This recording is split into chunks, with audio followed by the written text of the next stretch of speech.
시청자 여러분 안녕하십니까? 오승철입니다. 설 연휴 잘 보내셨습니까? 이번 닷새 동안의 연휴에 화두는 단연 국회의원 선거였습니다. 예비 후보들도 민심 잡기에 여념이 없었습니다.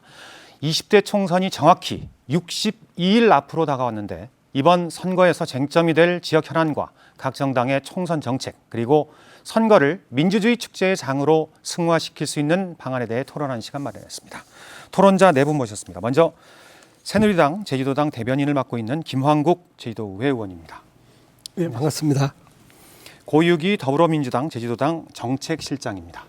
안녕하십니까. 한영진 국민의당 제주도당 조직위원장입니다. 반갑습니다. 최현 제주대학교 교수님 나오셨습니다. 안녕하십니까. 네, 고맙습니다. 예. 네, 출연해주신 네 분 모두 설 연휴 어떻게 보내셨는지 궁금합니다. 먼저 최 교수님 차례는 제주에서 보내셨습니까? 저는 양쪽에서 차례도 지내고 또 설 다음 날이 처가 제사라 거기에도 가보고 했습니다만 아직까지 제주는 그렇게 선거 열기로 달아오르고 있는 것 같지는 않다는 느낌이었습니다. 제 생각인지 모르겠지만 저 주변의 분들이 그래서 그런지 모르겠지만. 네. 그리고 나머지 세 분께서도 설 연휴에 민심을 파악하고 민심을 얻기 위해서 바쁘게 움직이셨을 것 같은데 이제 선거 2달 남짓 남았습니다. 전반적인 설 민심 어떻게 읽으셨는지 김 의원님께서 먼저 말씀해 주시죠. 예, 저 같은 경우는 이제 지역이 용담동이다 보니까 그 신년 할애회라든지 그런 행사들이 좀 있었습니다. 그렇죠. 거기에 가보니까 여러분들께서 말씀하시는 게 이번 총선에 있어서 여러 가지 좋은 말씀들을 해주셨고요. 그 중에 하나는 이제 12년 동안 이제 국회의원이 삼선하는 과정에서 여러 가지 문제점도 있고 또 잘한 부분도 있고 이런 여러 가지 말씀을 해주셨고요. 또 그래서 이번에 한번 바꿔보는 것도 좋지 않겠나 하는 그런 말씀들을 좀 많이 해주셨습니다. 바꿔보자. 예. 네, 이거 새누리당에 약간 예. 마음이 좀 담겨 있는 것 같습니다.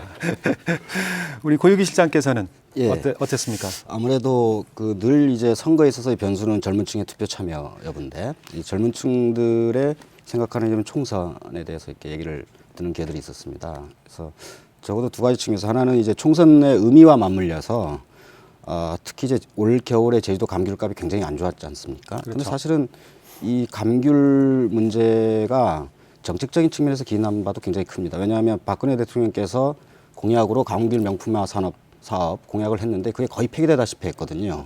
그러면 그게 제대로 지켜지고 그 계획에 따라서 제대로 투자가 이뤘으면 지금 감귤값이 이랬을까 하는 이런 얘기들도 있고 저 또한 같은 생각입니다. 그다음에 4.3이라든가 의료 민영화 문제 이런 것들이 역시 젊은 층에 있어서의 관심사고 특히 이제 전국적으로 이 박근혜 대통령 취임 이후에 굉장히 지금 국민들의 삶이 피폐해지고 지금 보육대란과 같은 그동안 어린이집에 믿고 맡겼던 부모들이 월 30만 원 이상의 돈을 내고 이제 아이들을 어린이집이나 유치원에 보내야 되는 이런 상황에 직면했단 말입니다. 당장 피부로 다가오는 어떤 정권의 문제 이런 것들에 대해서 이번 총선이 갖는 의미가 이러한 정권에 대해서 뭔가 우리의 목소리를 내줘야 된다라고 하는 의식들이 있는 거고요. 한편으로는 이제 저희 당과 관련해서 아시겠지만 작년 내내 이제 내홍, 탈당, 분당을 거듭하면서 여기까지 오지 않았습니까? 그러나 한편에서는 이 혁신이라고 하는 이런 아이콘을 이제 국민들한테 호소하기 위한 여러 가지 내부적으로 참 고통스러운 작업들이 많았습니다. 그리고 그런 결과 새로운 사람들이 이제 당에 들어와서 최근에 저희들이 더불어 콘서트라고 하는 행사를 통해서 많은 분들이 참여를 했습니다만 이런 것들을 과정에서 이제 더불어민주당이 에 대한 어떤 기대감 이런 것들 그러니까 당 자체에 대한 기대감도 있지만 이 정부의 어떤 실정 이것으로 인한 어떤 굉장한 어떤 삶에 피부적으로 와닿는 이런 문제들로 인한 것들이 이번 총선에서 투표에 많은 영향을 끼치겠다 이런 생각을 했습니다. 네, 알겠습니다. 국민의당 입장에서 보면 창당이 제일 늦었고 제주도당 꾸리는데도 되게 늦지 않았습니까? 이번 설에 누구 못지않게 바쁘셨을 것 같습니다. 그렇지만 그러더라도 이제 국민의당 창당이 그래도 예정대로 2월 2일에 잘 순조롭게 창당이 되었고요. 그리고 또 그동안 사실 많은 대다수의 국민들은 이분법적인 논리에 갇힌 그런 양당 구도에 굉장히 많은 상실감과 그리고 또 피로감을 느끼고 있었습니다. 그런 국민들의 염원을 담아서 제3 새로운 정치 세력으로서 국민의 의지를 대변하기 위해서 준비해 왔고요. 그리고 또 이 과정 안에 도민들의 의견을 조금이나마 섬세하게 담아낼 수 있도록 많은 그 민심을 들여다보는 그런 시간이었습니다. 우리 그 설 명절은 역시 그 훈훈한 그 덕담과 세배들이 오가니까 굉장히 가족적인 분위기가 되더라고요. 이 가족적인 분위기 안에서 외지에서 살다가 제주도에 또 설 명절을 통해서 이렇게 방문하신 친지들을 만나 보니까 이 친지들의 고민들은 대부분 어떤 고민들이었냐면 너무나 많이 변한 제주에 대한 안타까움들이 사실 있었고요. 그리고 또 만약 내가 퇴직해서 제주도 오면 정말 집이나 한 채 어떻게 얻어서 살 수 있을까? 이런 고민들을 굉장히 많이 하고 있다라는 걸 알 수 있었습니다. 물론 저희 주변에서는 뭐 저희 나이 또래가 이제 아이들을 시집장가 보낼 나이가 되다 보니까 정말 우리 아이가 시집장가 가서 정말 올바로 이렇게 집이나 한 채 마련하고 살 수 있을까? 이런 걱정을 굉장히 많이 하고 있다는 걸 이 설명절을 통해서 알 수 있었습니다. 이런 제주 지역사회에 이슈가 되는 이런 현안들에 대해서 이 설명절 연휴를 통해서 우리 제주도당, 국민의당에서는 많은 관심을 가지고 이 이슈를 분석하고 정책으로 마련하기 위해서 많은 이제 노력을 하고 있습니다. 네. 뭐 최 교수께서는 아까 뭐 총선 열기가 아직까지는 달아오르지 않고 있다라고 말씀하셨는데 뭐 그렇다고 하면 최 교수 입장에서 아까 각 당의 입장에서 어떤 총선 민심에 대해서 설 민심에 대해서 얘기를 해주셨는데 최 교수님 보시는 총선의 최대 화두 어떤 거라고 보십니까? 엄청나게 많은 중요한 이슈들이 있다고 생각이 듭니다. 아까 말씀하셨던 것처럼 주택 문제, 집가 상승으로 인한 여러 가지 젊은이들의 문제들이 있을 거고 또 4.3 흔들기가 또 계속 진행이 되고 있기 때문에 여기에 대해서도 제주도의 의지를 보여주는 게 필요한 부분이고요. 그리고 다 아시다시피 제2공항 문제들도 아주 중요한 지역의 이슈로서 제기가 되고 있습니다. 그것뿐만 아니라 이제 중국 관광객 문제라든가 중국인의 투자 유치 문제라든가 이런 게 이제 다 아주 중요한 지역의 이슈가 되고 있는데 또 더 나아가서 누리 과정이라든가 이건 이제 지역의 이슈이면서도 전국적인 이슈가 되기도 하고 이런 이제 굉장히 중요한 굵직굵직한 이슈들이 있음에도 제대로 이 선거의 열기로 이렇게 나타나지 않는 이유는 제가 생각할 때는 지금까지 선택의 여지가 너무 적었기 때문이 아닌가. 제주도민들의 의사를 정확하게 반영할 수 있는 그런 것들이 정확하지 않고 그리고 또 이제 각 당의 정책적인 차이가 무엇인지 여기서 어떤 일을 하려고 하는지 그리고 이제 그게 어떤 지역 주민들에게 어떻게 문제를 해결하는 데 도움이 되는지 이런 부분들이 정확하지 않기 때문에 이게 이제 중요하다고 생각하지만 선거를 해봤자 내가 해봤자 변하는 게 없다 이런 절망감 이런 것이 이제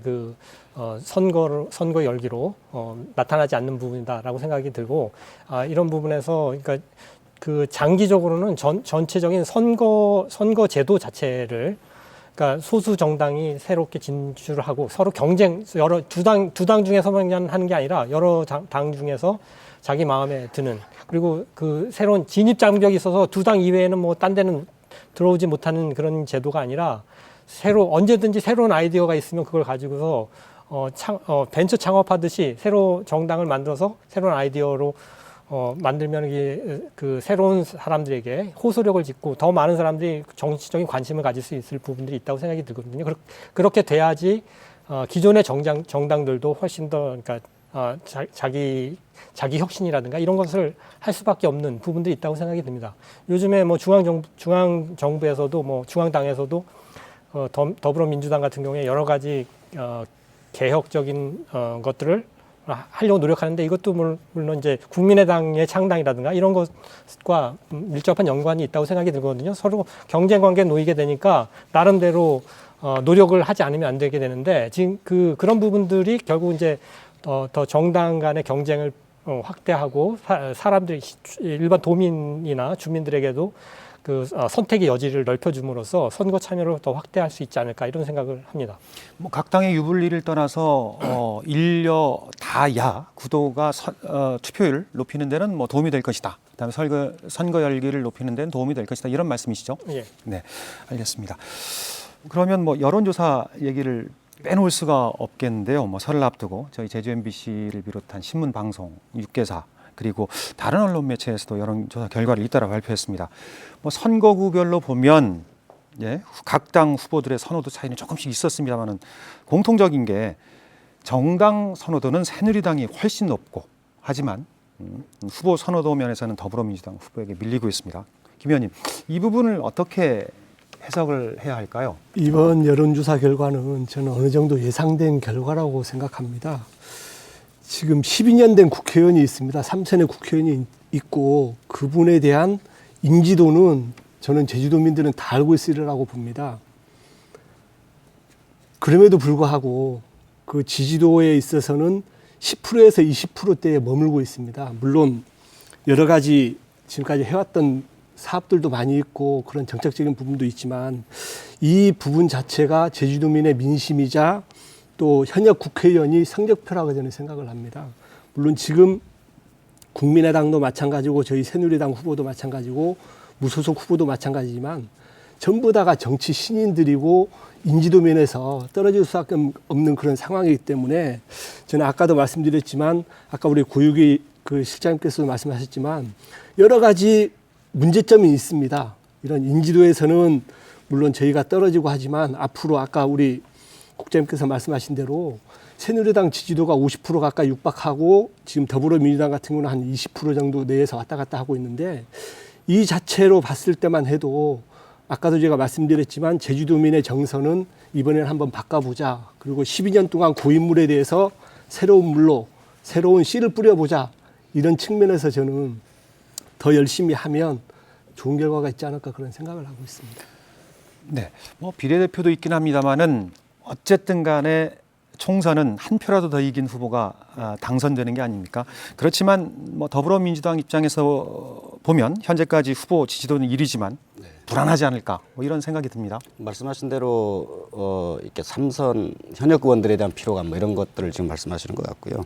하지만 이런 부분들이 이 선거 지금 한 거의 2달 남지 않았습니까? 2달 남는 상황에서 충분하게 유권자들의 관심을 통해서 새롭게 검증되어질 수 있다 저는 이렇게 판단을 하고 정당 지지도에서 지금 새누리당이 45.6% 제주도 저희 당이 이제 24.3% 이렇게 나오고 있습니다만 지금 여기 국민의당 와 계시지만 이게 야권이 분열되었다라는 것은 그러니까 야권이 다원화된 거거든요. 이 야권이 다원화되었다는 것은 야권 이슈가 부각될 가능성이 크다라는 겁니다.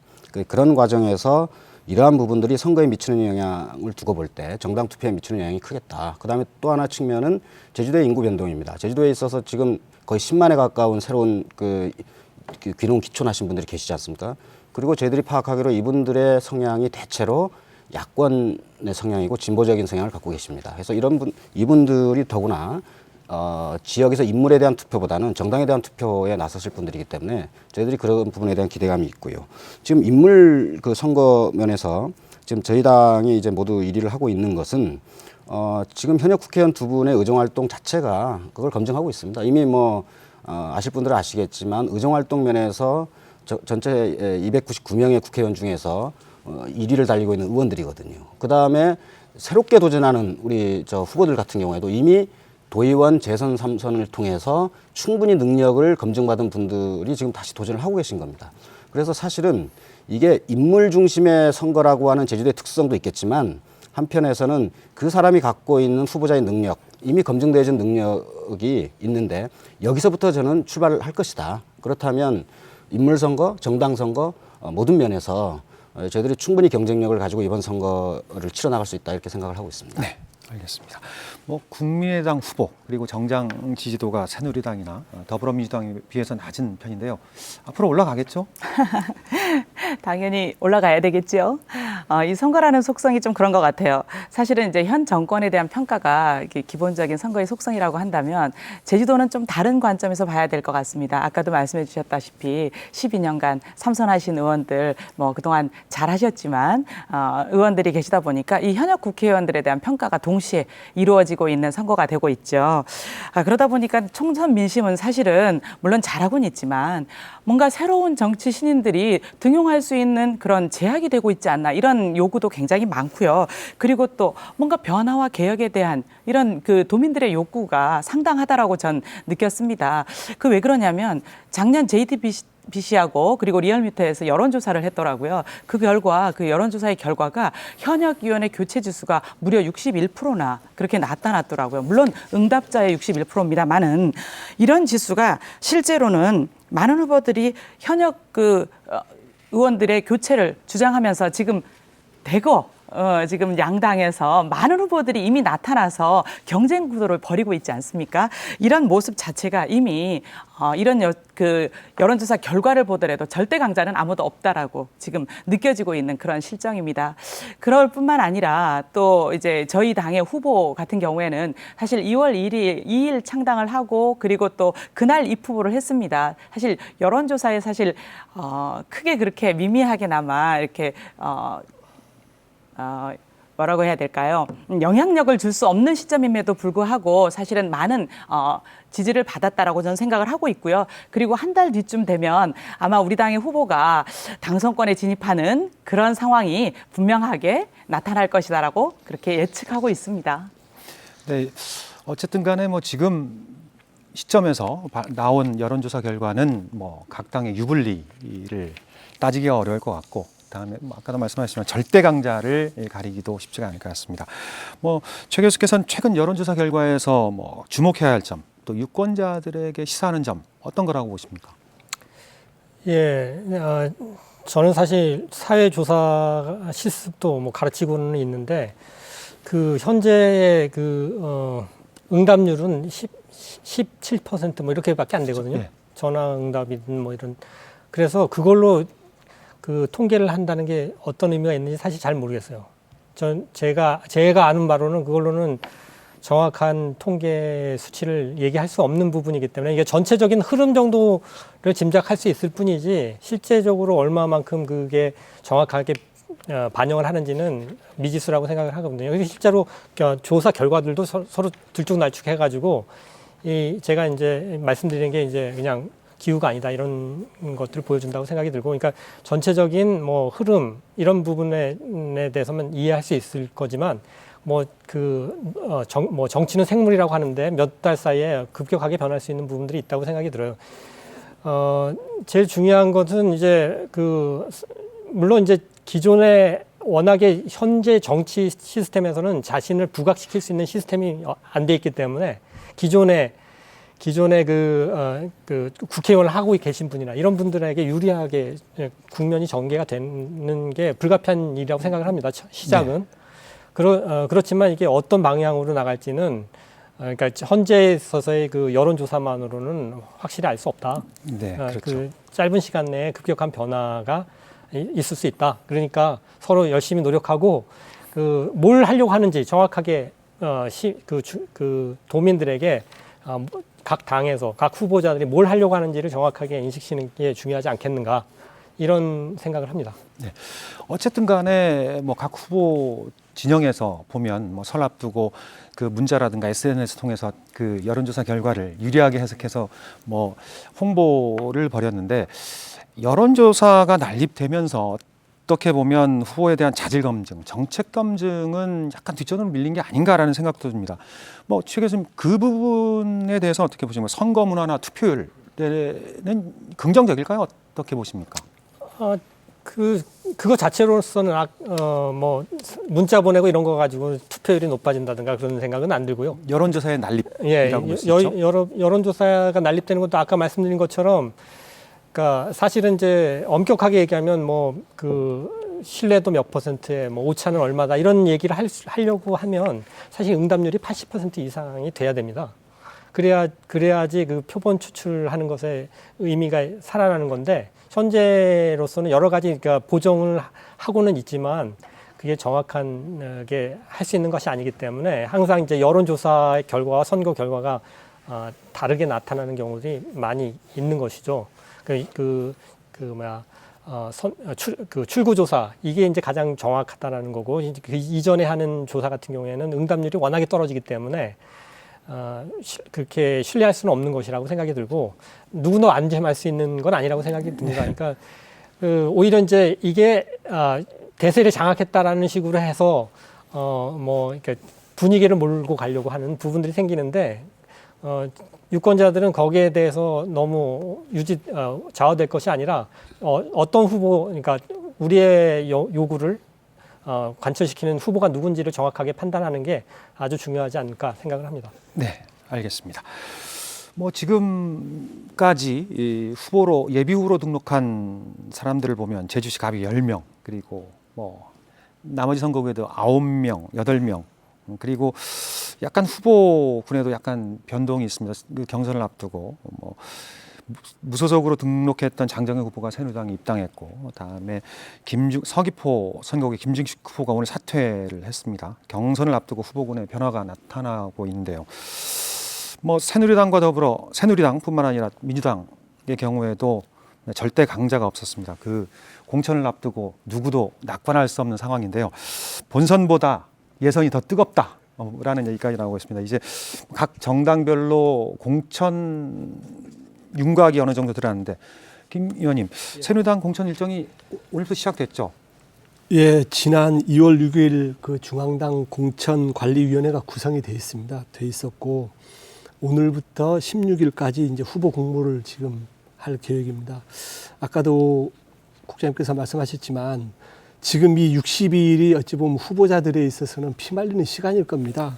이거는 저희 당뿐만이 아니고 다른 후보들도 마찬가지고, 그렇기 때문에 저희 도당 차원에서도 계속 후보를 좀 빨리 이렇게 할 수 있도록 해달라고 요청은 하고 있습니다만은, 지금 문제는 가장 중요한 게 우리 당의 경쟁력 있는 후보를 하기 위해서는 여러 가지 절차적으로 시기가 좀 촉박하긴 하지만 그래도 제 입장에서는 계속 요구를 하고 있고요. 지금 우리 당헌 당규상으로 보면 그 선거 45일 전까지 후보자를 결정하기로 되어 있습니다. 그 시점이 이제 2월 말까지 이제 하기로 되어 있습니다. 하지만 제가 보기에는 일정이 좀 촉박한 것 같고요. 아마 3월 10일이나 15일 정도 돼야 어느 정도 큰 후보의 윤곽은 드러나지 않을까 그런 생각을 하고 있습니다. 공천룰은 어느 정도 확정되지 않았습니까? 예, 공천룰은 지금 뭐 우리 더불어민주당도 마찬가지지만 저희도 국민공천제라고 해서 거의 100% 여론조사를 하려고 합니다. 그 세부적인 내용을 말씀드리면 당원이 30% 그리고 국민경선이 70% 해서 1차적으로 서류 면접을 합니다. 서류 면접을 하고 그 2차적으로 이제 후보군을 형성하는 과정에서 이제 후보가 많다 보니까 한 2명에서 3명으로 좀 압축을 하고요. 그 나머지 이제 결선 여론조사를 해서 최종적으로 3월 10일에서 15일 정도 되면 어느 정도 후보가 나오지 않을까 그런 생각을 하고 있습니다. 네. 더불어민주당은 지금 예비후보가 각 선거구별 2명씩 지금 등록을 했습니다. 뭐 후보는 어떻게 최종 결정이 됩니까? 저희 당도 이제 2월 15일, 16일 양일간 그 공천 후보 공모를 실시하고요. 그 공모된 후보들을 가지고 이제 그 공천 일정에 착수하게 되는데, 일단은 뭐 새누리당과 거의 비슷한 시기에 공천이 이루어지지 않을까 이렇게 지금 생각을 하고 있고, 해마다 매번 선거 때마다 조기 공천을 이야기하지만 이게 사실은 이게 말씀하신 대로 이제 정치 과정이라고 하는 것이 굉장히 그 유불리가 이제 각자 작동되어지는 부분이기 때문에 그런 것들을 다 조율하면서 최대한 공정한 룰을 세우는 작업이기 때문에 그런 부분들이 있다는 거 좀 이해를 해주셨으면 좋겠고요. 그다음에 이제 공천 방식이 이제 경선 방식이 아까 새누리당이 이제 3대7 그러지 않습니까? 30% 당원, 70% 일반 국민 이런데 이건 사실은 완전한 의미의 국민 경선이라기보다는 이제 국민 참여 경선의 방식이죠. 그러니까 오픈 프라이머리는 아닌 거죠. 그래서 저희 당이 2002년 대선 이후에 오픈 프라이머리의 전통을 갖고 있는데 지금 아마 100% 국민 경선으로 갈 가능성이 매우 큽니다.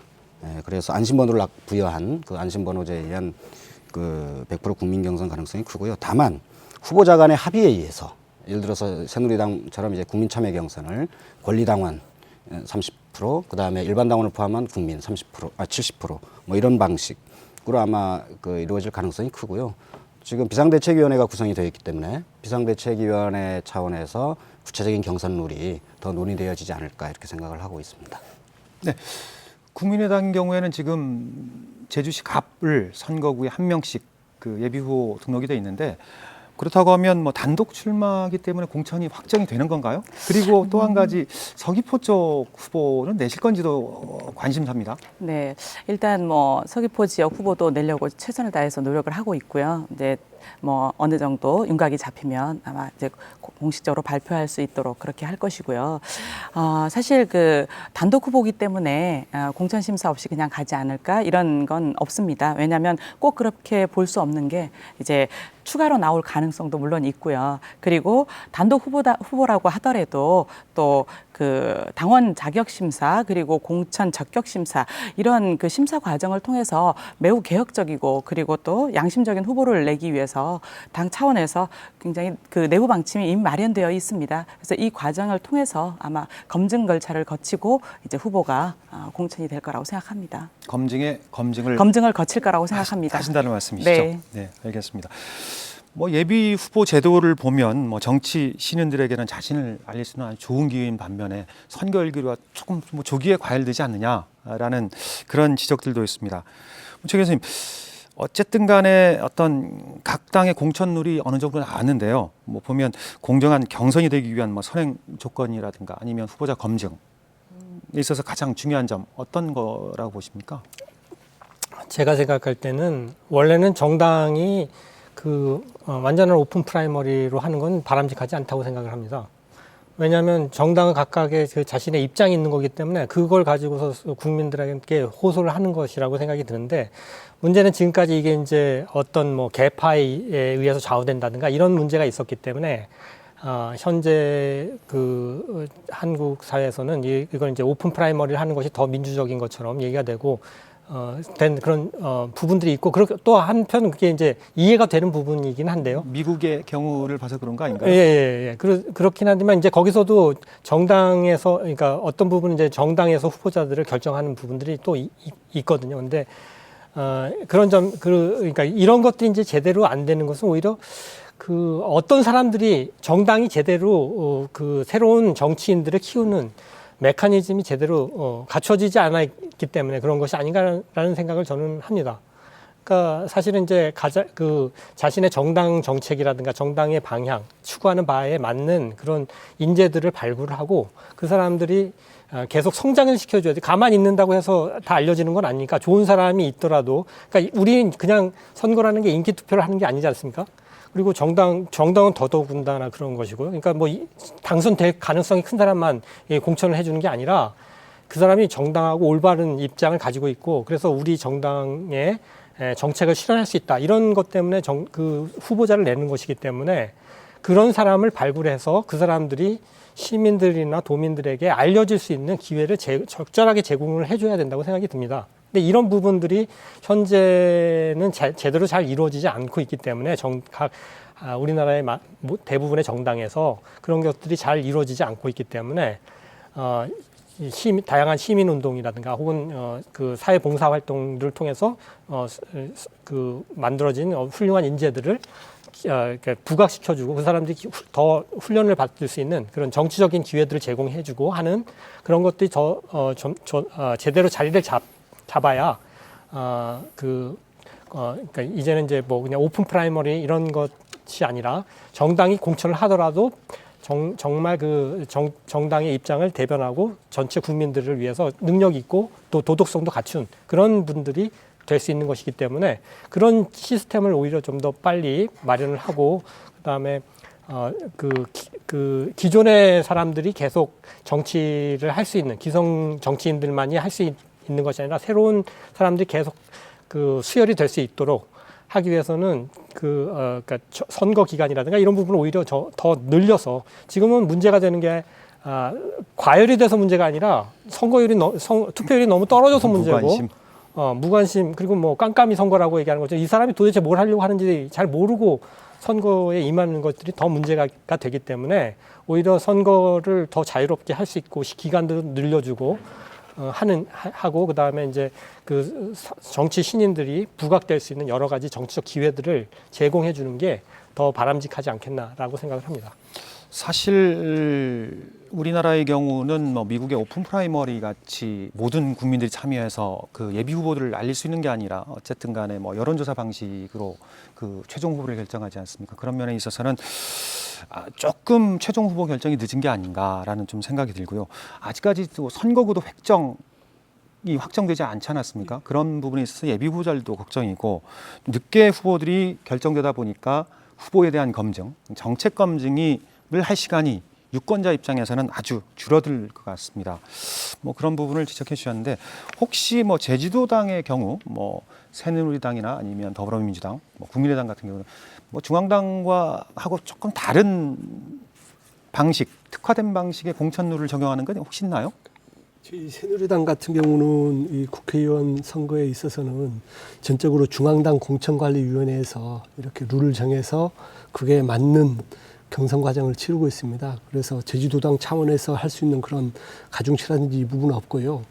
특히 우리 당 같은 경우는 물론 더불어민주당도 마찬가지겠지만 정치 신인이라든지 그리고 장애인, 여성 그리고 청년에 대한 가산점 제도를 좀 부여하고 있습니다. 그래서 이 부분에 대해서 이제 우리 후보들이 되고자 하는 사람들에 있어서는 아마 일반적인 후보보다는 새롭게 사회적 약자라고 하죠. 그분들이 출마했을 때는 한 10에서 20% 정도 가산점을 줘서 좀 더 유리하게 갈 수 있도록 그런 노력을 하고 있습니다.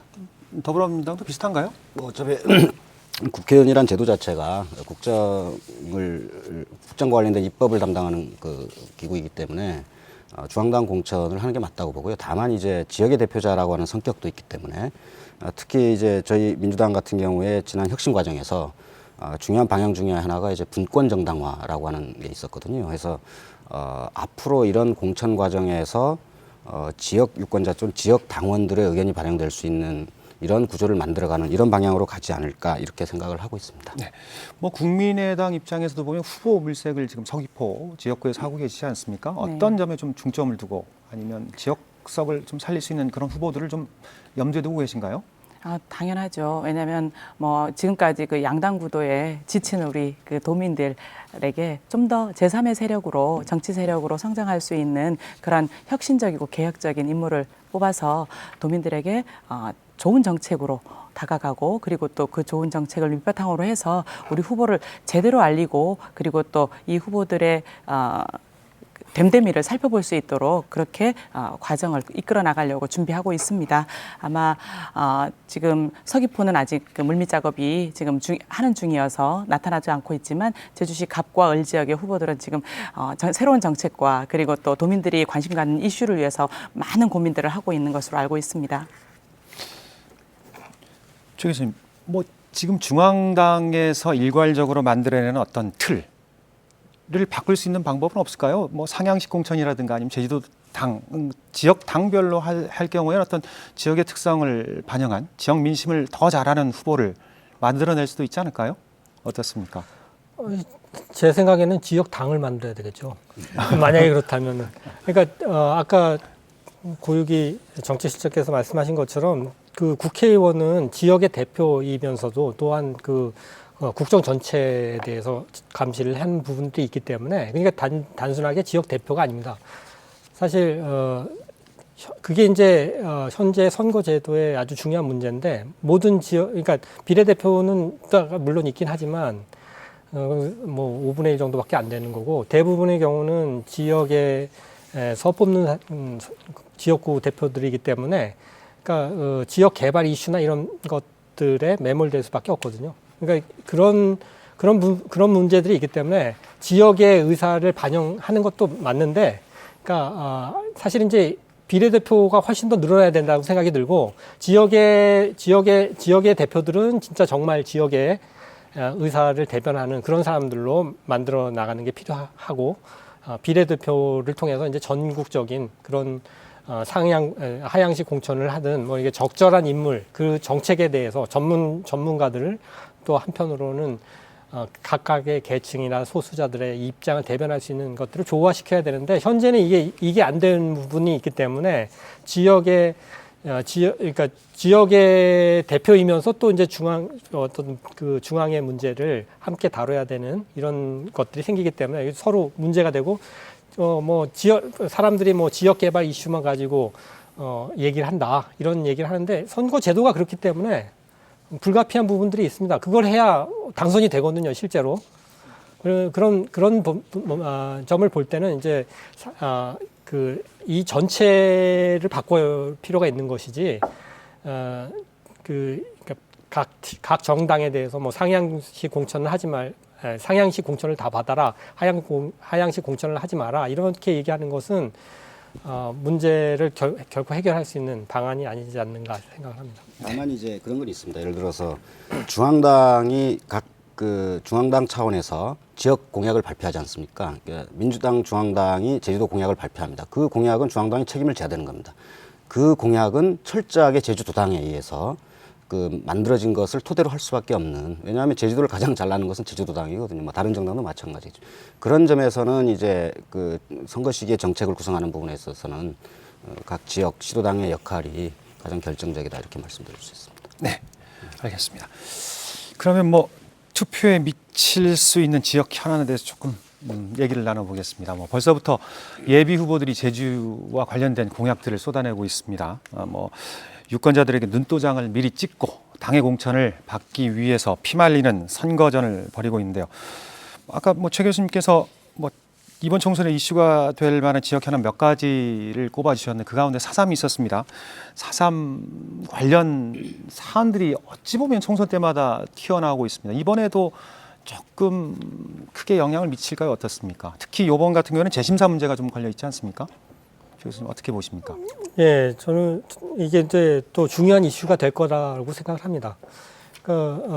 사실은 제주도민들은 여기에 대해서 거의 다 합의를 하고 있는 사안임에도 불구하고 그 몇몇 진짜 이 특이한 사람들이 이것에 대해서 흔들기를 하는데, 중앙 정부에서 이걸 제가 볼 때는 내화부동 해가지고 이런 문제를 일으키고 있는 거라고 생각이 들거든요. 그러니까 이 부분에 대해서는 어느 정도 제주도민들이 전부 다 대부분의 경우에 합의하는 그런 사안이기 때문에 이게 이제 영향을 줄 거다라고 생각이 들고, 아까 지금 말씀하신 것처럼 지역 이슈에 대해서는 중앙당에서의 결정도 지역에서 의사가 반영이 되는 거다라고 얘기를 했기 때문에 새누리당에서도 여기에 대해서는 정확하게 입장을 밝혀서 대응하지 않는다면은 여기에 대해서는 상당한 타격이 되지 않을까, 이런 생각을 합니다. 새누리당 관련해서 벌써 제가, 입장 밝히지 않았나요? 제가 좀 말씀 좀 드려야 되겠습니다. 그 4.3과 관련한 특별법이라고 하죠. 그 법이 지난 2000년도에 이게 제정이 됐습니다. 그 당시에 한나라당인 우리 양정규 의원님, 그리고 현경대 의원, 그리고 변정일 의원께서 이렇게 그 현역에 계실 때 했는데, 지난 17년 동안 4.3에 관련해서는 제주도당, 새누리당, 제주도당 입장은 변함이 없습니다. 다만 그 여러 가지 절차상의 문제에 있어서 이 부분에 대해서 정치적으로 어쨌든 이용이 된 점이 많았거든요. 유불리를 떠나서. 그래서 저는 이 기회에 앞으로 더 이상 우리 4.3의 정신이 화해와 상생의 정신이지 않습니까? 그래서 정치권에서부터 4.3에 대한 모든 문제는 좀 이슈 안 했으면 저는 좋겠다는 그런 생각을 하고요. 특히 또 이번 박근혜 대통령께서 들어와서 그 제주도민의 염원이었던 4.3 국가 추념일 문제도 해결했고요. 또 그 지난 10여 년 동안 그 4.3 전체 사업에 대한 그런 여러 가지 문제가 있었습니다. 그래서 올해 2016년도에 4.3 평화공원에 대한 이제 3단계 조성 사업이 마무리됩니다. 한 712억 원이 투여가 되는데, 이 정도로 저희 새누리당에서는, 특히 제주도당에서는 4.3에 관련해서는 당을 떠나서 제주도민의 아픔을 그대로 이해하고 또 더 이상 그 아픔을 정치화 안 했으면 하는 그런 바람입니다. 4.3 특별법 제정되고, 그리고 또 대통령 사과 있었고요. 그리고 또 국가 추념일로 제정이 되었습니다. 이런 일련의 과정은 사실 4.3이라는 그 한국 근대사의 아주 뼈아픈 그런 역사를, 비극적인 역사를 이미 우리 도민들은 용서와 화해라는 그런 그 뚜렷한 방향성을 가지고 저는 합의뿐만이 아니라 치유를 하고 있는 과정이라고 저는 생각을 합니다. 이런 시점에서 4.3을 더 이상 그 이념의 시비의 대상이 되어서는 안 되는데, 이런 것들을 자꾸 이야기한다는 건 결국은 이제 평화의 섬을 오히려 갈등의 섬으로 조장하고 있는 부분이 있지 않나, 이런 그 안타까움이 참 많고요. 이 이념적 갈등 더 이상은 불러일으키지 말아야 된다라고 생각합니다. 제주가 언제까지, 어디까지 이 그 갈등과 반목으로 나아가야 되겠습니까? 이제 국가 추념일 그 제정 취지에 맞게 다시는 이런 일이 이제 나타나지 않았으면 좋을 것 같고요. 그리고 하나 제안을 해본다면 이번 추념일에는 박근혜 대통령이 직접 오셔서 추념하시고 이런 논란을 종식시켜 주시기를 제안합니다. 예, 저는 냉정해져야 된다고 생각을 합니다. 이게 4.3 문제를 정치적으로 이용해야 된다, 말아야 된다라는 차원에서 이 논의가 되면 그 자체가 정치적이 되는 겁니다. 근데 지금 말씀하셨다시피 4.3 희생자 결정이 이미 정부 차원에서 이루어졌고 지난 2009년 이후에 소위 4.3 희생자 결정에 대한 문제를 제기하는 보수 집단에 의해서 두 차례의 헌법소원, 두 차례의 국가소송, 두 차례의 행정소송이 있었습니다. 하지만 전부 최종적으로 기각 또는 각하돼서 그들이 패소했습니다. 그럼에도 불구하고 여전히 4.3 흔들기를 하는 겁니다. 이게 현실입니다. 이게 냉정한 현실이고요. 근데 더 중요한 거는 그러한 4.3 문제를 가지고 박근혜 정부가 제주도지사한테 재심사를 요구하고 있다는 이 현실입니다. 정부가 한 건 아니죠. 행자부에서 박근혜 정부지 않습니까? 행자부지 않습니까? 그래서 저희 예. 당에서는 아니 그래서 잠깐만요. 예. 그래서 저희 당에서는 그 4.3 사실조사 내지는 재심의에 대해서 우리 당 차원에서 행자부에다가 요구도 했고요. 네, 또 우리 잘하셨다고 봅니다. 당 대표님한테도 네. 그런 부분에 대해서는 건의를 했습니다. 그래서 아까 제가 말씀드렸지만 더 이상 4.3에 대한 여러 가지 문제점을 특히 선거철에 논쟁을 하는 거는 아까도 우리 한국장님 얘기했지만 제주도민의 아픔을 치유하는 게 아니고요. 또 다른 아픔을 만드는 과정이라고 생각하거든요. 취지는 이해하고요. 그래서 저는 더 이상 예. 선거철에서만큼은 4.3에 대한 아니 논쟁을 4.3 안 공약 했으면 안 내실 겁니까? 낼 겁니다. 4.3 내고 공약에 4.3 재심사 반드시 맞겠다 이거 안 집어넣으실 겁니까? 우리 도당 넣으시잖아요. 차원에서는 그렇게 예. 할 겁니다. 그러니까 예. 그 차원에서 제가 말씀을 드리는 거고 그러면 새누리당에서요. 저는 원희룡 지사가 이 부분에 대해서 분명하고 강경한 입장을 밝혀야 된다고 생각을 합니다. 그 부분은 서울에 가셔서 그 선거사무소 개소식 가시지 마시고 예. 서울에 가서서 중앙에서 기자회견을 통해서 정확하게 이 입장을 밝히셔야 된다고 생각을 하고요. 새누리당에서도 중앙당 차원에서 대표가 나서 이 부분에 대한 입장을 좀 밝혀야 된다고 생각을 합니다. 두 번째, 그러면 이런 4.3이 이렇게 진행되고 있는데 누가 지킬 것인가? 저는 우리 민주당 정권에서 만들어진 이 4.3 문제만큼은 저희 민주당에서 확실히 지키고 갑니다. 그리고 지금 4.3 문제는 희생자 결정 문제뿐만이 아니라 많은 과제들이 있거든요. 지금 평화공원 3단계 사업 같은 경우도 이명박 정권 때 거의 중단되다시피 한 것을 우리 당 국회의원들이 살려내서 지금 겨우 온 거고. 국회의원이 살린 건 아니지 않습니까? 아니, 정부에서 살린 120억으로 중앙위원회에서 결정이 정부에서 됐는데 살린 아니죠. 거죠. 중앙위원회에서 120억 결정된 거를 당시 정부에서 60억으로 깎았어요. 예? 그러면요. 60억을 계산한 거를 기재부에서 다시 30억을 깎았고요. 물론 그런 네. 과정은 그게 국회에 중요한 게 와서 아니고요. 국회의원들이 30억을 더 계산해서 60억으로 진행이 된 겁니다. 지금. 어쨌든 그러니까 확인하시면 정부에서 될 거고요. 추진 그러면. 의지가 있었던 겁니다. 예. 어쨌든 그런 차원에서는 해야 되고 그다음에 아까 추념일 말씀하셨는데 저는 박근혜 대통령의 업적이라고 생각을 합니다. 이 부분에 대해서는. 그렇죠. 그러면 국가기념일로 지정된 아니 세상에 국가기념일인 행사에 대통령이 참석을 안 하고 모르겠습니다. 아주 긴급한 사안 또는 외교 사안으로 인한 부재 중일 경우는 모르겠습니다만 참석을 안 한다는 것 자체가 그 국가기념일로서의 의미가 어떤 의미가 있겠습니까? 박근혜 대통령이 아니라 대한민국 국가 원수로서 참여를 해달라는 겁니다. 그 충분히 이해되지 않습니까? 저희도 근데 안 요청하고 옵니다. 이명박 정부 때 한 번도 안 왔습니다. 그러니까 이런 문제들을 해결해낼 수 있는 정당, 정권 저는 이제 생각을 해봐야 된다 생각을 합니다. 네, 알겠습니다. 다음 문제로 넘어가겠습니다. 뭐 최근에 그 중국 자본 유입이 활발히 이루어지고 대규모 개발도 이루어지고 있지 않습니까? 그렇지만 서민들의 삶은 팍팍해지고 있다. 감귤값이 떨어지고 부동산 가격은 오르고 청년 실업은 급증하고 있고 오히려 돈은 도는데 상대적인 빈곤, 박탈감이 많다고 합니다. 뭐 개발과 보존의 문제도 상당히 이슈가 될 거고요. 아마 각 당에서도 이런 부분에 있어서 뭐 정책들, 정당에서 정책들을 준비하고 계시지 않습니까? 우리 한 위원장님 먼저 말씀해 주시죠. 굉장히 제주에 그 현안들이 참 많습니다. 이제 아까도 나열했지만 사실 나열하다 보면 정말 어느 거 하나 그렇게 녹록한 게 없다라고 생각이 들 정도로 현안이 굉장히 많습니다. 근데 먼저 저희 제주도당 그 국민의당 제주도당에서는 저희가 공약 제1호로 시장 직선제를 제안했습니다. 사실 2006년 그 제주특별자치도가 출범하면서 그 이전과 비교했을 때 사실 많은 도민들이 굉장히 삶의 여러 가지 그 윤활유적인 그런 행정의 모습들이 굉장히 많이 부족해졌다. 그리고 불편해졌다라는 그런 인식들을 많이 하고 있습니다. 그러다 보니까 저희 그 국민의당 제주도당에서 저희가 시장 직선제를 공약으로 내걸면서 이 공약을 우리 도민들께서 어느 만큼 지지하고 계신지 여론조사를 실시했습니다. 그 여론조사 결과가 74%에 달하는 찬성으로 나타났습니다.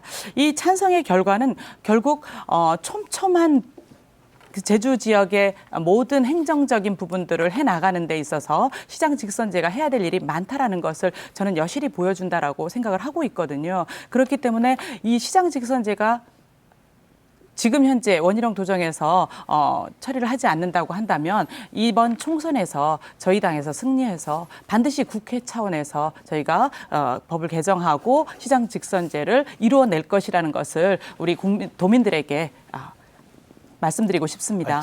고규 실장님.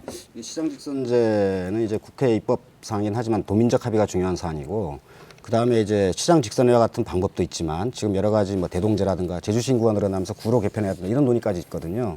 포괄적 차원에서 접근이 필요한 시기가 있을 거라고 생각을 합니다. 저는 이제 적어도 총선이기 때문에 전국적 차원에서 풀어야 될 이슈들이 있다. 예를 들어서 지금 보육 문제만 하더라도 아까 말씀드렸지만 지금 무상보육을 박근혜 대통령께서 약속해 놓으시고 전혀 안 지켜지고 거꾸로 지금 부담이 학부모들한테 전가되고 교육청과의 갈등 구도로 몰아가고 있거든요. 이런 문제들. 그다음에 이제 청년 문제만 하더라도 지금 실업률이 계속 높아지고 있는. 그러니까 이런 상황에서 이제는 진짜 국민들 주머니에 돈을 쥐어주고 그 돈을 씀으로 인해서 내수가 진작되어지고 그럼으로써 경제가 살아나는 이런 식의 저희 당에서 지금 하고 있는 게 일종의 소득주도의 성장론이라고 하는 부분들이 그런 부분이지 않습니까? 그런 부분들을 이번 총선에서 제주도도 대한민국의 일부이기 때문에 이런 부분들을 충분하게 저는 토론이 돼야 된다. 그다음에 두 번째 제주도 차원에서는 그러니까 저는 정책이 제주도가 어디로 갈 것이고 무엇을 해야 되는가라고 하는 지점에서 충분한 도민 합의가 가능하고 누구든지 공감할 수 있는 것. 첫째, 제주도는 1차 산업이 어쨌든 중요합니다. 그러면 이 1차 산업을 제주도의 지속 가능한 생명 성장 산업으로 일으킬 수 있는 그 방안들이 저는 이번 나와야 된다. 그리고 그걸 가지고 토론이 일어나야 된다. 이런 생각이 좀 들고요. 두 번째는 그러면 제주도는 앞으로 무엇을 먹고 살아야 되는가라고 하는 부분에서 그러니까 새로운 신성장 동력 이런 부분들이 많이 얘기되지 않습니까? 그래서 에너지 자립이라든가 에너지와 1차 산업을 연계한 일종의 융복합 전략이라든가 특히 제주도가 어떤 풍력이라든가 어떤 대안에너지, 새로운 에너지, 자연으로부터 얻는 에너지에 대한 굉장한 기대 수준들이 있지 않습니까? 이런 것들을 왜 적극적으로 우리가 해내지 못하냐. 그러니까 국회의원으로서 전국적 차원에서 당 차원에서 풀어야 될 이런 문제들이 있는데 분명하게 지금은 삶의 질의 시대고 그런 차원에서 제주도민이다 하더라도 국민으로서 지금 당장의 피부적으로 겪고 있는 여러 문제, 생활 문제들이 있습니다. 이런 것들이 국정 차원에서 풀어져야 되는데 지금 이명박 박근혜 정권을 통해서 우리가 살아보니까 너무 힘든 거예요, 지금. 가계부채 계속 늘어나고. 그래서 이런 부분들을 충분하게 풀어나갈 수 있는 정당의 국회의원이 필요하고 두 번째는 이제 제주도에서도 이러한 어떤 제주도의 미래 산업이라든가 지금 당면한 현안들을 풀어낼 수 있는 어떤 그러한 정당으로서 저희들이 충분히 이런 부분들을 정책으로 제시해 나갈 것이고 이런 것들이 충분하게 토론되는 공간이 되었으면 좋겠습니다. 네, 알겠습니다. 새누리당 입장 어떻습니까? 예, 저는 우리 고유기 실장님께서 자꾸 중앙정부 그리고 대통령의 여러 가지 문제점이라고 말씀하시는데 저는 거꾸로 물론 문제점이 있을 수도 있습니다. 하지만 지난 12년 동안 그런 과정에서 우리 3선의 국회의원님들께서 제주도민들에 대한 약속 어느 분은 3선 출마하면 다음에 출마 안 하겠다고 했었습니다. 그리고 또 어느 분은 도지사 출마하면 국회의원 또 고려해 보겠다고 했고 또 어느 분은 또 도덕적인 문제가 있어서 대법원 판결로 가서 의원직 상실까지 갔지만 저는 항상 중앙정부라든지 지방정부라든지 국회의원이라든지 도의원의 역할은 약속이라고 생각합니다. 그 약속을 지켜야 되고요. 그런 차원에서 지금 제주도의 문제는 중앙정부의 차원과 지방정부의 차원이 있습니다. 특히 중앙정부와 지방정부 간의 그 가교 역할을 하는 게 또 국회의원이라고 저는 생각하거든요. 그래서 이번에 제2공항이라든지 지금 아시겠지만 1차 산업을 포함한 감귤 문제 그리고 청년 실업 문제 여러 가지 문제점들에 대해서 우리 국회의원들도 마찬가지고 중앙정부도 마찬가지고 진짜 제주도민을 위해서 노력을 해야 됩니다. 그런 관점에서 이번 제2공항 같은 경우도 우리 그동안 20여 년 가까이에 대한 수건 사업이었지 않습니까? 그래서 저희 지금 새누리당에서도 이번 총선에 제1공약으로 도당 차원의 제1공약으로 조속한 제2공항의 이제 완성을 위한 그런 건의를 한 상태입니다. 그래서 앞으로 이런 여러 가지 문제점들에 대해서는 저희 도당 차원에서도 여러 가지 후보군들이 있지만 후보 경선 과정에서 이게 어느 정도 윤곽이 나타나면 그 후보들과 함께 중앙정부와 그리고 지방정부와 같이 할 수 있는 그런 가교 역할을 하기 위해서 노력을 좀 하려고 합니다. 그 말씀하신 거는 개인 정치인 차원의 도덕성의 문제인데 예. 뭐 그런 말을 했는지는 뭐 확인해봐야 될 문제겠습니다. 그건 언론에 제가 다 말씀드린 나타나 거는 있습니다. 예. 제주도민이든 국민이든 지금 삶이 너무 힘들다는 거 인정하시잖아요. 근데 근데 지금 선거라는 이런 것들이 거는 어떤 측면에서 실장님, 이루어진 선거라는 정책적인 거는 거를 가지고 우리가 제대로 따져보는 선거가 됐으면 좋겠다. 알겠습니다. 여기까지 듣겠습니다. 추 교수님께서도 뭐 유권자신데 제주도민이시기도 하시고요. 그다음에 뭐 각 세 당의 대표들 대표해서 지금 나오셨는데 이번 세 당에서 이 여러 당에서 어떤 정책들을 꼭 마련해 줬으면 이 부분은 꼭 해야 된다라는 점 어떤 게 있을까요? 저는 그 계속적으로 제주에서 뭐 제왕적 도지사 문제가 이렇게 제기되는데 결국 이 문제에 대해서도 대안이 필요하다고 생각이 드는데 그 대안은 제가 생각할 때는 정당과 의회에 있다고 생각합니다. 그 제주도의회가 저는 사실은 도의 의원을 늘려야 된다고 생각을 해요. 왜냐하면 실제로 그러니까 도지사를 견제하는 건 가장 중요한 기구가 도의회 아니겠습니까? 제왕적 도지사가 가능한 것은 도의회 의원들이 충분히 그걸 못한다고 얘기되는 건데 사실 이제 뭐 일을 열심히 안 해서 그러냐 하면 사실 그렇지 않다고 생각이 들어요. 뭐 걸핏하면 뭐 그 대통령께서 국회의원들이 일 안 한다고 얘기하는데 실제로 그 국회의원 때 그 대통령께서 국회의원 때 했던 일보다 더 많은 일을 지금 국회의원들이 하고 계시거든요. 그러니까 사실은 국회의원도 저는 좀 늘어나야 된다고 생각이 들어요. 그래야 다양한 사람들이 들어간다고 생각이 들고. 근데 이게 국회 문제도 이거 우리가 이제 결정할 수 있는 건 아니라고 생각이 있는데 앞으로 얘기를 하겠지만 도의회 같은 경우에는 특히나 현재 장애인 뭐 50몇 명의 도의회 의원이 있는데 그 장애인은 겨우 한 명 있나 없나 그러거든요. 근데 사실 장애인도 다양합니다. 시각 장애인도 있고 지체 장애인도 있고 여러 종류인데 그걸 다 한 사람이 다 대변할 수가 없는 거거든요. 근데 사실 장애인이 10%나 됩니다. 50명이면 사실은 5명 정도는 장애인 대표가 있어야 되는데 도의회에 그런 부분들이 안 되거든요. 그러니까 사실은 이제 제가 도의회 의원들을 늘려야 된다고 얘기를 했는데 특히나 이제 비례대표 부분에서 늘리는 부분들이 필요하고 이런 부분들에 대해서 제주도에서 제주도의 정당들이 노력을 할 필요가 있지 않겠나라고 생각이 들고 또 한 가지 중요한 게 감사위원회가 지금 이렇게 제왕적 도지사의 아주 중요한 도구가 되고 있지 않습니까?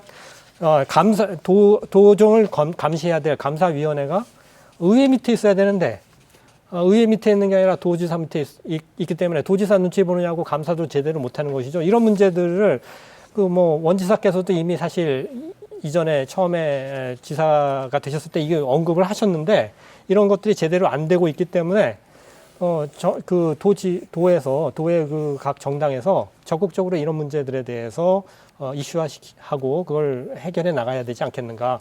이런 부분이 해결이 돼야 이게 이제 아까 말씀드린 것처럼 도의회가 비례대표가 늘어나고 이런 부분들은 결국 이제 정치 신인들이 도의회를 통해서 성장하고 그다음에 또 국회의원도 앞으로 될 수 있는 그런 조건 자격을 갖추게 되고 하기 위해서도 이런 부분들이 명확하게 필요하거든요. 네, 알겠습니다. 뭐 민생 현안들도 있긴 하지만 뭐 제주도 차원의 시스템을 좀 바꾸는 고민도 좀 필요하다. 뭐 이런 말씀이신 것 같습니다.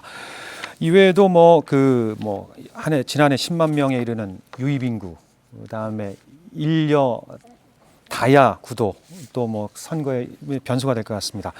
어쨌든 간에 뭐 선거를 흔히 민주주의의 꽃이라고 하지 않습니까? 뭐 정책 선거, 공명 선거가 이루어졌을 때 가능한 얘기겠죠. 뭐 벌써부터 뭐 공약들을 남발하는 후보들도 있고 뭐 여러 가지 불법 선거가 완전히 우리 사회에서 사라졌다고 보기는 어려울 것 같습니다. 뭐 정책 선거, 공명 선거를 하겠다고 외치지만 잘 안 되는 이유가 뭘까요? 최 교수님, 뭐 선거법이 느슨한 겁니까? 아니면 우리 사회가 아직도 성숙하지 못한 건가요? 제 생각에는 아까도 말씀드렸지만 정당들이 어떤 색깔을 가지고 무엇을 하려고 하는지가 불분명하기 때문에 정당의 목표, 정강 정책이라든가 이런 것을 가지고 그 시민들이나 도민들을 설득하는 것이 아니라 개인적인 능력이나 개인적인 친근성 이런 것으로 선거 운동을 할 수밖에 없는 상황 때문에 오히려 그런 부분들이 생기는 것이 아닌가라고 생각이 들거든요.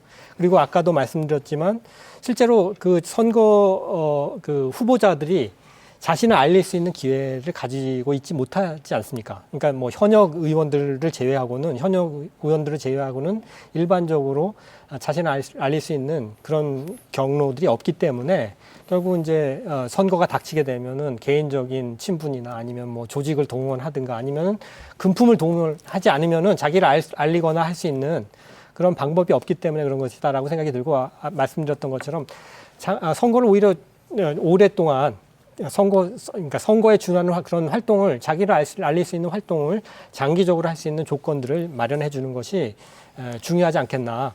오히려 할 수 있는 그러니까 일반적으로 활동을 할 수 있게 하고 그다음 그런 불법적인 활동에 대해서는 엄격하게 차단하는 것 이런 방식으로 나가야 되지 않겠나라고 생각을 합니다. 네. 뭐 이번 선거에서는 뭐 진짜 불꽃 튀는 정책 대결이 이루어지길 바랍니다.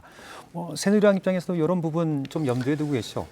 예, 이번 총선의 가장 큰 화두가 아까도 여러분들 얘기했지만 제주 현안 문제에 대한 포괄적인 해결입니다. 특히 민생 관련해서 지역에 대한 여러 가지 문제점들에 대해서 구체적으로 실현 가능한 정책들이 저는 나와야 되고요. 이게 또 실현 가능하도록 또 공약으로 또 해야 된다고 저는 생각합니다. 그거에 이번 총선의 성패가 달려있다 생각하고요.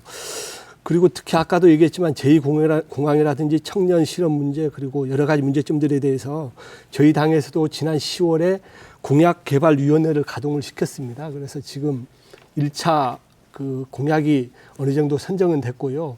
이제 조만간에 아마 발표를 할 겁니다. 그래서 앞으로도 우리 지역별, 분야별 그런 여러 가지 공약에 대해서 맞춤형 공약을 하기 위해서 노력할 거고요. 그리고 또 어쨌든 여러 가지 문제점들에 대한 해결은 저는 현장에 답이 있다고 생각합니다. 그래서 앞으로도 끊임없이 저희 도당 차원에서는 도민들과 끊임없이 소통하고 또 그런 문제들에 대해서 여러 도민들께서 새누리당을 선택해 주신다면 아마 후회 없는 선택이 되도록 저희 당에서는 정책적으로 열심히 노력하도록 하겠습니다.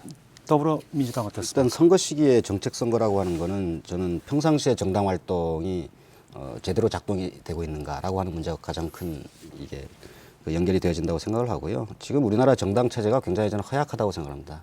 심지어 대선조차도 공당인 정당 중심으로 치러지는 게 아니라 그 대선 후보의 사조직 중심으로 치러지는 경향들이 사실 있지 않습니까? 국회의원 선거도 이제 그런 측면들이 다분하고 그러면 이런 것들을 넘어서서 정당이 구체적으로 유권자들한테 다가갈 수 있는 거는 일상적으로 이루어져야 되거든요. 그래서 평상시에 이러저러한 공론 활동에 적극적으로 참여하고 그다음에 아까 말씀하신 소통 이런 노력들을 많이 해야 됩니다. 그래서 일단 그 근본적으로는 그런 데 있다고 보고 일단 저희 당 차원에서 일단 공정 경선을 하기 위한 그런 그 예비 후보들이 모여서 하는 그러한 그 절차를 갖고자 합니다. 그다음에 특히 지금 우리 당의 경선 구도가 지금 3선 현역 국회의원대 그 새로운 게 도전하는 후보들이 이제 치르는 선거이기 때문에 이슈 중심으로 이게 부각될 수밖에 없는 이런 상황입니다. 그래서 이런 가운데 이제 우리 당의 어떤 그 정책 정당으로서의 면모가 더 분명해지지 않겠냐 이렇게 생각을 하고요. 그 어떤 투명하고 이런 깨끗한 선거 관련해서는 저희들이 각 후보 진영에서 모든 행동을 하기 이전에 선관위와의 사전 철저한 협의를 통해서 할 수 있도록 하는 어떤 그러한 그 기준과 방침을 가지고 하고 있기 때문에 공정하면서도 깨끗하면서도 어떤 정책 선거의 효과를 최대한 올려낼 수 있는 그러한 노력들을 지금 준비하고 있습니다. 저희 당 또한 사실 그 도민들의 피부에 와닿는 그런 그 구체적인 정책 이슈 이런 것들을 가지고 선거를 준비하고 있습니다.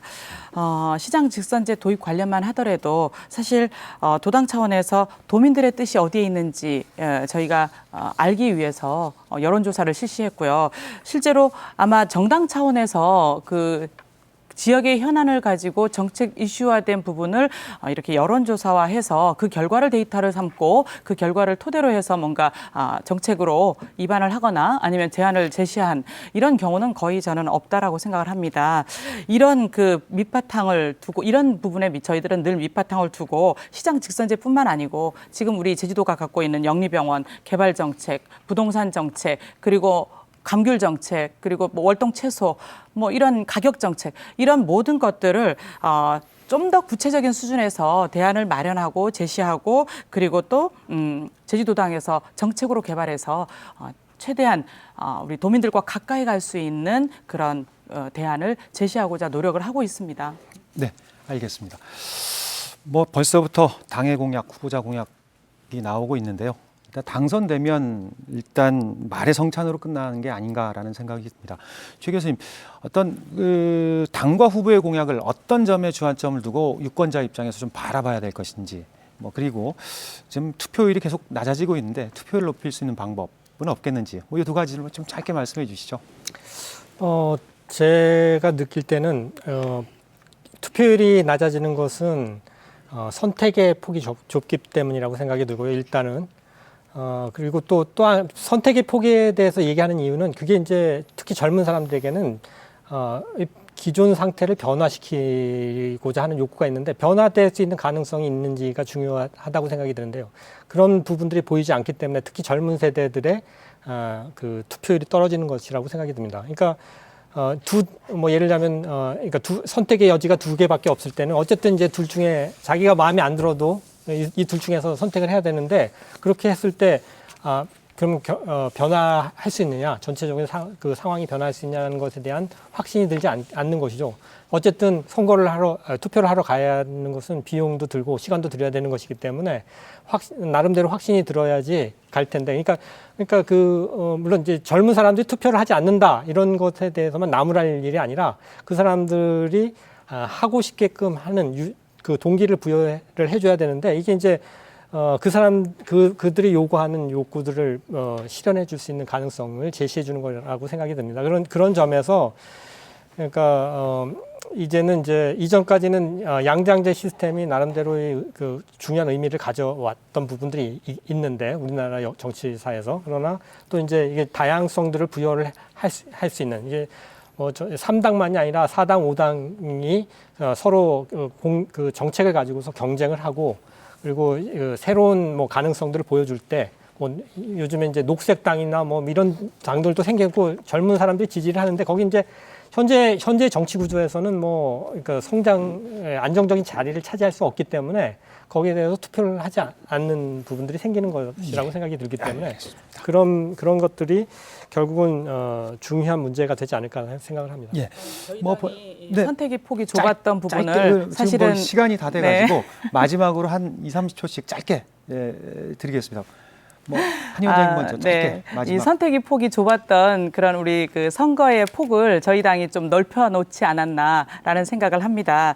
그러면서 저희 그 당의 색깔은 사실은 새로운 정치 지형을 구현해 보는 게 저희 당의 가장 최종 목표일 거라고 생각을 하고요. 새로운 정치 질서 그럼 어떻게 마련이 될 것인가 이렇게 고민을 해본다면 정말 제대로 된 정책 그리고 또 주민들에게 호응을 받을 수 있는 그런 이슈 이런 것들을 제대로 제시하고 그리고 또 제대로 또 대안을 마련해 주는 것이야말로 우리 국민들이 그리고 도민들이 선거장으로 정말 보람 있게 그날 나갈 수 있는 그런 하루를 만들어 드리는 거 아닌가라는 생각을 하고 있습니다. 짧게 말씀해 주십시오. 저는 이번 선거의 중요성이 국회의원을 바꾸는 게 아니라 앞으로 있을 대선에서 정권을 바꾸는 선거라고 생각을 합니다. 올해 총선, 내년 대선입니다. 정말 그동안 많은 국민들 또 우리 제주도민들 너무 힘들게 살았고요. 하지만 내년 대선을 위해서라도 올해 총선에서 분명한 선택을 해야 되는 시기에 왔다 이렇게 생각을 합니다. 저희 당이 그동안 사실은 실망스러운 모습도 많이 보여드렸는데 하지만 이제 나름대로 최선을 다해서 새롭게 거듭나고자 노력을 하고 있습니다. 그래서 이런 점들 좀 깊이 살펴주시고 적극적으로 투표에 참여해 주셨으면 좋겠습니다. 예, 저는 이번 선거를 정권 심판이라기보다도 그동안 국회에 대한 심판이라고 봅니다.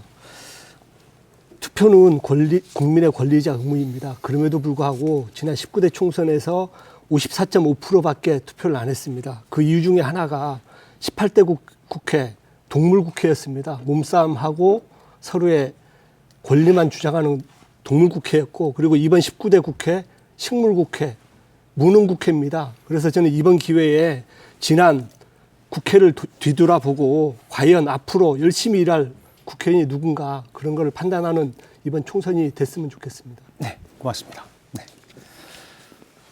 네.